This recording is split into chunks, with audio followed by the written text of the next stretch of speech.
Une semence pour aujourd'hui. Les ossements desséchés. Il me dit, Fils de l'homme, ces os pourront-ils revivre? Ézéchiel chapitre 37, verset 3. En méditant aujourd'hui, je me suis dit intérieurement, ce célèbre verset du livre du prophète Ézéchiel n'a pas fini de livrer ses secrets.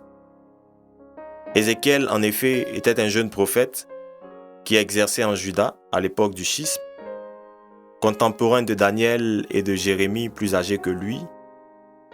Il avait 25 ans lorsqu'il fut déporté à Babylone et 30 ans lorsqu'il commença son ministère en tant que sacrificateur et prophète, comme l'ont été Jérémie et Zacharie d'ailleurs.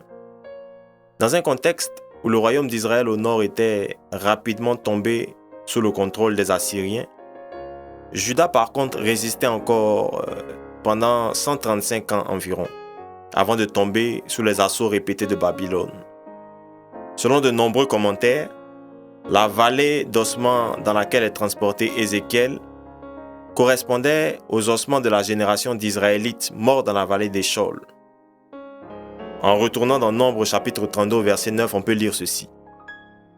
Ils montèrent jusqu'à la vallée d'Échol et, après avoir examiné le pays, ils découragèrent les enfants d'Israël d'aller dans le pays que l'Éternel leur donnait. En effet, toute une génération fut exterminée dans la vallée d'Échol, pour ne pas avoir cru Dieu capable de les faire entrer dans la promesse. Toute une génération donc était sortie d'Égypte, mais mourut sans avoir vu Canaan et obtenu la promesse. L'onction d'Ézéchiel était donc une onction pour la restauration. Il allait redonner vie à une promesse qui était morte avec eux. Vous aussi certainement avez des promesses mortes, en griffe, des prophéties jamais accomplies, des prières jamais exaucées, des projets formulés qui ne se sont jamais réalisés, qui sont en griffe morts dans la vallée, des espoirs qui ont tari. En posant à Ézéchiel la question, ces eaux pourront-ils revivre? Dieu parlait de façon contextuelle, c'est-à-dire après avoir passé tant d'années dans cette vallée et dans un tel état de dessèchement.